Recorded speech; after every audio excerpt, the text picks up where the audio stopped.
Bonjour à tous, j'espère que vous vous portez bien. J'avais envie aujourd'hui de faire quelques exercices pratiques et de vous montrer quelques petites astuces, tout ce qu'on peut faire avec le pendule. Alors évidemment, on peut travailler en géobiologie, mais on peut aussi travailler sur les cartes, sur les gens, sur les lieux, sur la mémoire des murs, tout ça, tout ça. Alors, pour commencer, on va faire un petit exercice. J'ai pris 2 bouteilles d'eau identiques, la première, la deuxième. Je ne fais pas de pub. La première, on va regarder son taux vibratoire. C'est une bouteille d'eau classique.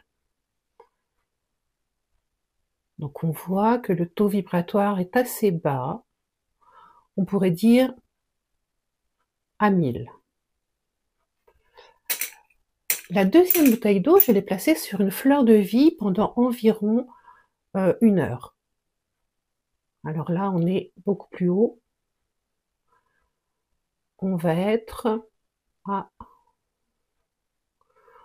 je dirais 37 000. Donc vous voyez que le plan énergétique, l'eau a été vitalisée et que le taux vibratoire s'en ressent. Maintenant, je vous présente 2 bijoux. Ma labradorite, que j'ai mis sur une fleur de vie, après l'avoir purifiée, et un bracelet de perles d'agate que je porte assez souvent, mais que je n'ai pas encore purifié et réénergisé. Alors, ma labradorite, à combien est-ce qu'elle monte? Elle monte bien là. Elle est à 240 000. Ok. Et mon bracelet,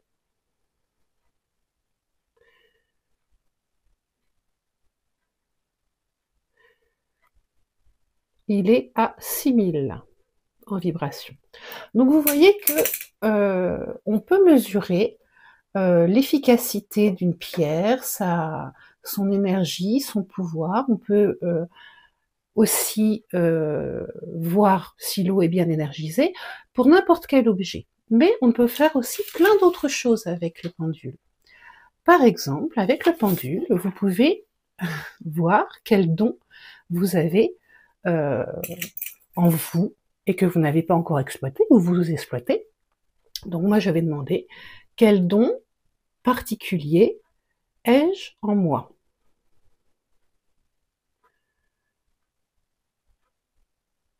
Alors, je suis magnétiseur, je suis médium,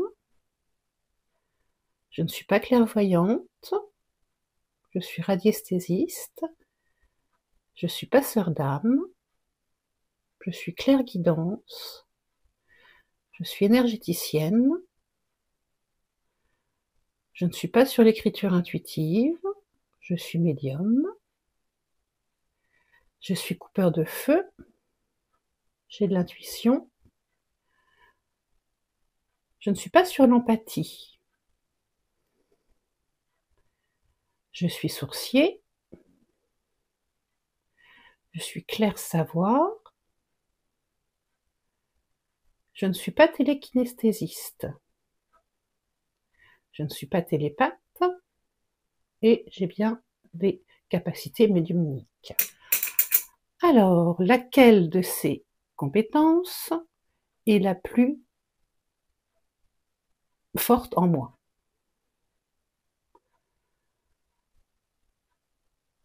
Alors, est-ce que c'est la clairguidance? Oui. Est-ce que c'est le passeur d'âme? Oui. Voilà. Donc, c'est mes deux compétences les plus affirmées. La clairguidance et le passeur d'âme. Alors ça, c'est très intéressant à faire. Donc, vous pouvez aller un petit peu plus loin en regardant votre médiumnité, si elle vient de l'audition, de la vue, de l'olfaction, du goût, du toucher, du passage d'âme, du magnétisme, du radiesthésiste, de l'empathie, de la télépathie, de l'exorcisme. Alors, on va vérifier. Quelle compétence ai-je le plus fort en moi? Donc, j'ai du magnétisme, et évidemment passage d'âme. On retrouve la même chose. Alors, on va partir sur d'autres domaines qui sont assez intéressants aussi, beaucoup plus prosaïques. Par exemple, pour retrouver un objet perdu, vous pouvez prendre un cadran comme ça, qui va vous permettre de voir toutes les pièces de votre maison. Le rez-de-chaussée, le premier étage, le deuxième étage, la cave, et comme ça, vous pouvez retrouver un objet perdu. Vous pouvez aussi travailler sur le professionnel, pour savoir si le contrat dans lequel vous êtes, s'il vous attend un contrat à durée déterminée, si l'entretien était favorable, s'il vous faut un travail à mi-temps, un intérim, si vous allez avoir une proposition d'embauche, si la situation est favorable. Bref, qu'est-ce qu'on vous conseille professionnellement? On peut donc aussi rechercher un objet ou un animal à l'extérieur grâce à ce cadran, vous voyez, route, fossé, égout, champ, forêt, etc., etc. Cabanon de jardin, serre de jardin, tas de bois, arbre. Très pratique celui-ci pour retrouver les animaux. Toujours dans le domaine des animaux, on peut aller voir dans quel état ils sont. Quand on se dit qu'ils ne vont pas très très bien, on peut, grâce à ce pendule, voir où se situe le problème. Alors, je vais essayer sur mon chien. Alors, mon animal souffre-t-il? J'ai un nom. Bon. Alors, il a été opéré il y a bientôt plus d'un mois. Peux-tu m'indiquer où est-ce qu'il a été opéré?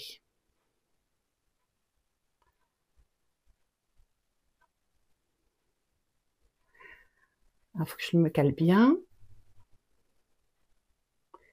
Il souffre pas, alors c'est sûr que... Où a-t-il été opéré? Je te lance un peu.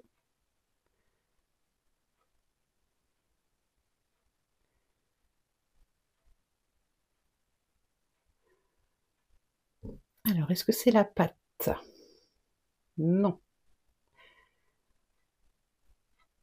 Est-ce que c'est au milieu? Oui. Bon. On est d'accord. On lui a enlevé une autre tumeur et ça s'est bien passé. On peut aussi demander un message à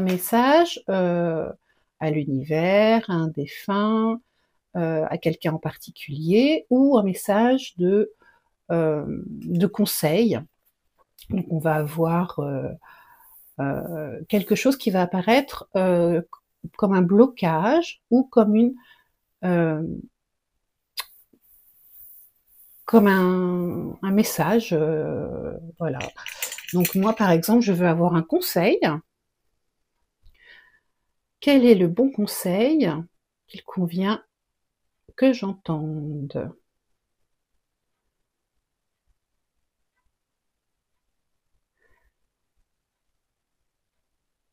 Ah, j'y crois en moi. Bon, alors, il faut avoir foi dans la vie. On peut aussi travailler avec les runes, tout simplement. Vous voyez, toutes les runes, pour ceux qui aiment les runes. Et puis, on peut travailler sur un bâtiment pour savoir si on a eu des soucis qui peuvent poser problème, un glissement de terrain qui a créé une faille, par exemple, des vibrations dans le sol qui font des émanations de gaz, par exemple, des poussières nocives dans l'air, l'humidité de l'air, la pollution de l'eau, etc., etc. Et puis, on peut aller plus loin dans le paranormal pour voir si notre maison a été un lieu de rituel, s'il y a des mémoires des murs, si on a un petit problème de vampirisme énergétique, d'entité, de charge, d'animal ou de plantes maltraitées, de maladies, d'envoûtement, d'influence, etc. Et pour les passeurs d'âme comme moi, vous pouvez ainsi faire un petit point sur les âmes qui sont passées, les âmes en passation, les âmes bloquées, retenues par un vivant, par un bien, par une bête, par un état, sans conscience de son état, par un message à délivrer, c'est souvent le cas, et un besoin de soins avant le passage, ce qui arrive aussi, besoin de beaucoup de réconfort. Donc ça, c'est plutôt pas mal. Et quand on a des soucis, des blocages, on peut regarder, par exemple, si ça vient de quelqu'un de notre famille, ou on peut regarder si une partie, enfin une personne de notre entourage est bien passée dans la lumière. En cas de problématique qu'on doit détecter et qu'on part sur quelque chose voilà, où il y a beaucoup d'éléments, il faut qu'on y aille par hiérarchie. Ce cadran-là est très utile parce qu'il nous permet de voir sur le plan psychique, le plan matériel, le niveau intérieur, le plan psychique, le plan spirituel, le plan énergétique et les autres plans, ce qui pose problème. Alors je l'aime beaucoup cette planche-là. Pour commencer à travailler avec quelqu'un, c'est très intéressant. On peut voir qu'il y a des croyances erronées, on peut voir que ça peut venir de traitements, on peut voir que ça peut venir de l'alimentation. Et puis ça peut être déconnecter cette sensation, un problème d'ancrage ou un problème de manipulation. Donc on peut, avec ce cadran-là, voir quel sentiment pose problème, et si on a des blessures, des choses à régler, et puis voir avec qui ça pose problème, avec qui ça se traduit dans la vie de tous les jours. Donc on a aussi ce cadran-là qui est très intéressant. On peut affiner avec le blocage qui vient de quelqu'un de la famille ou d'amis, et on peut aller encore plus loin pour savoir qui travaille sur nous. Ça peut être un objet, ça peut être un téléphone, ça peut être une action inconsciente, ce qui va nous permettre de déterminer un petit peu sur quoi il faut travailler pour libérer la personne de son état un petit peu en bas. Mais nous avons aussi ce genre de cadran qui nous permet de voir quelles ressources on n'a pas encore activées et on peut activer pour contrecarrer des mal-être ou pour avancer dans sa vie. Voilà. Enfin, on a aussi des cadrans comme ceci, avec les familles d'âmes, pour voir d'où on vient, ce qu'on a à faire ici, et les missions de vie. Voilà, voilà. Bon, j'espère que ce petit tour d'horizon vous aura plu.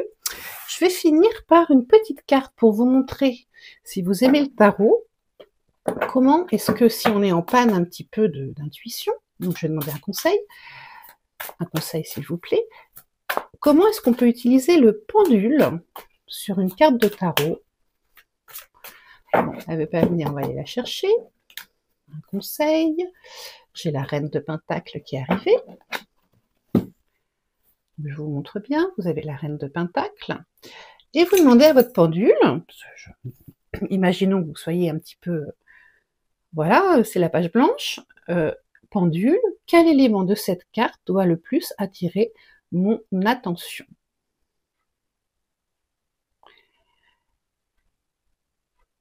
Et là, je vois que c'est la gorge qui me parle. On me dit de soigner beaucoup ma communication. Vous voyez, c'est le collier qui est pointé. On me dit de beaucoup travailler ma communication, qui n'est pas au top aujourd'hui, ça je vous l'accorde.